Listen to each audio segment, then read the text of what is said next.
ලොවපුරා මිනිස් ඝාතකයෙකු ලෙස ක්‍රියාත්මක බෝනවන රෝගී තත්ත්වයන් වන්නේ හෘදවාහිනී ආශ්‍රයෙන් හටගන්නා ආබාධයන්ය.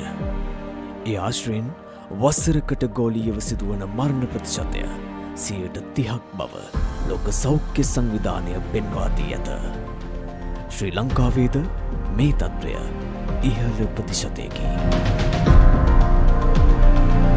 හෘද වාහිනී රෝග තත්ත්වයන් පෙර හඳුනාගත හැකි පහසු ක්‍රමවේදයක් සොයා ගිය ශ්‍රී ලාංකීය පර්යේෂකයන් පිරිසක් ලෝක අවධානයට ලක්වීමට සමත්ව සිටී. හෘද වාහිනී ආශ්‍රිත ආබාධයන් පෙර හඳුනාගෙන අවශ්‍ය ප්‍රතිකාර ගැනීම සඳහා නිපදවා ඇති කාඩියෝවැස්කියුලර් ඩිසීස් යන්ත්‍රය මෙරට ඉතිහාසය තුළ ජීවවිද්‍යා ඉංජිනේරු අංශයෙන් පේටන්ට් සහතිකය ලබාගත් පළමු පර්යේෂණය වේ.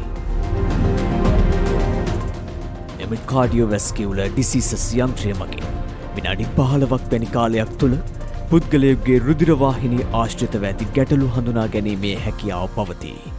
එහි වාසි සහගත තත්ත්වය වන්නේ පවතින සෞඛ්‍ය තත්ත්වය සහ අනාගතයේ ඇතිවිය හැකි අවදානම දැන ගැනීමට ඇති හැකියාවයි.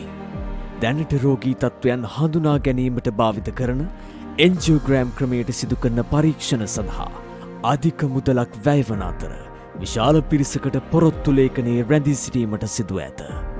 නව යන්ත්‍රය මගින් අඩු මුදලකට පහසුවෙන් රෝගී පරීක්ෂාවන් සිදු කරගත හැකිවීම තවත් වාසි සහගත තත්ත්වයක් වේ. ජෙන්ඩර් ඉනෝවේෂන්ස් ආයතනය කියලා කියන්නේ මොරටු විශ්වවිද්‍යාලයේ ඉංජිනේරුවන්ගෙන් සහ කොළඹ වෛද්‍ය විද්‍යාලයේ සහ පේරාදෙණිය වෛද්‍ය විද්‍යාලයේ වෛද්‍යවරුන්ගෙන් සැදුම්ලත් පරීක්ෂණ කණ්ඩායම. අපිට පුළුවන් වෙලා තියෙනවා ලෝකෙටම ගෙනියන්න පුළුවන් ලංකාවේ ප්‍රොඩක්ට් එකක් නිර්මාණය කරන්න. ප්‍රධානම දේ තමයි මේ ප්‍රොඩක්ට් එක මාකට් එකට දැම්මට පස්සේ මේ ජීවිත බේරගන්න එක විතරක්ම නෙමෙයි මේකෙන් වෙන්නේ. මේකෙන් ලොකු සමාජ පෙරලියක් සිද්ධ වෙනවා. මොකද අපි දන්නවා අවුරුදු 30 පැන්නට පස්සේ හැම කෙනාම හදවත් රෝග ගැන බයෙන් ඉන්නේ.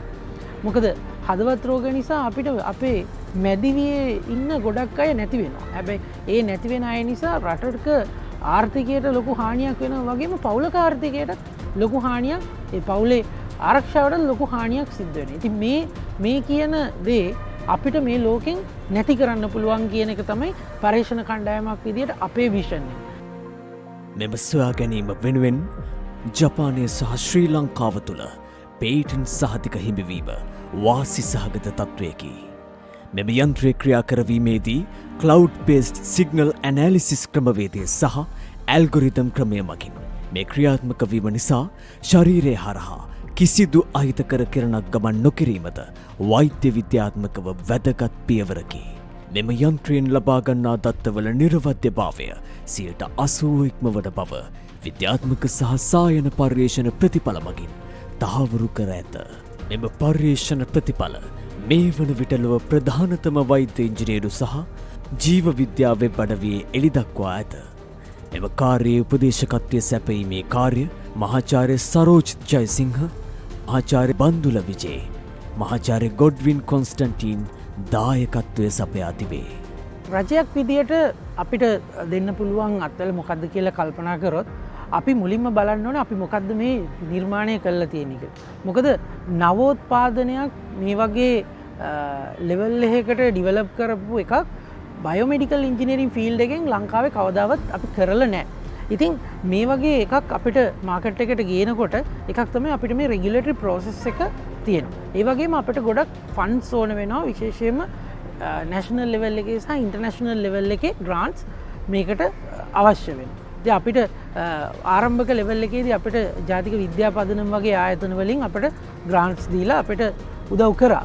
ඒ වගේම අපි දැන් බලාපොරොත්තු වෙනවා මාකට් කරන ස්ටේජ් එකේදීත් අපිට රාජ්‍ය ආයතනත් එක්ක සහයෝගයෙන් සහ ඒ වගේම ඉන්ටර්නැෂනල් ඉන්ස්ටිටියුට් අපි හිතමු ලෝක සෞඛ්‍ය සංවිධානය ඒ වගේම එක්සත් ජාතීන්ගේ සංවිධානය මේ වගේ ආයතනවල මේ වගේ කර්තව්‍යයන් වලට ලොකු සපෝට් එකක් තියෙනවා. ඉතින් මේ දේවල් ටික අපි බලනවා අපේ රාජ්‍ය ආයතන එක්ක එකතුවෙන් වැඩ කරලා අපිට මේ ටික එකතු කරගන්න. මොකද මේ වගේ ඉනෝවේෂන්ස් තමයි අපේ ලංකාව කවදා හරි දවසක දියුණු රටක් වෙන්න රටෙන් එළියට එන්න ඕන ඉනෝවේෂන්ස්.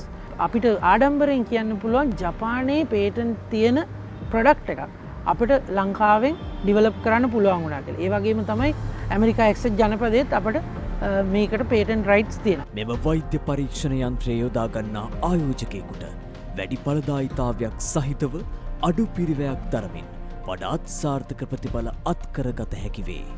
එමෙන්ම රක්ෂණ සහතික නිකුත් කිරීමේදී මෙම සහතිකයේ තිබීම තුළින් දෙපාර්ශවයටම වාසි සැලසේ. තරගකාරීත්වය, ඵලදායීතාව සහ නව්‍යකරණය යන අවස්ථා තුන අතර ඇත්තේ නොබිතිය හැකි සබඳතාවයකි.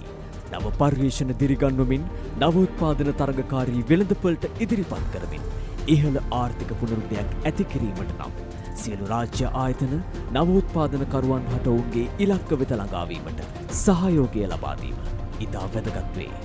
සෞඛ්‍ය ක්ෂේත්‍රය තුළ ඉහළ ඵලදායීතාවයක් අත්පත් කර ගැනීමට අප රෝහල් පද්ධතිය තුළ මෙවැනි උපකරණ භාවිතය ආරම්භ කිරීම ජාතික ඵලදායීතා ලේකම් කාර්යාලයේ අපේක්ෂාවයි.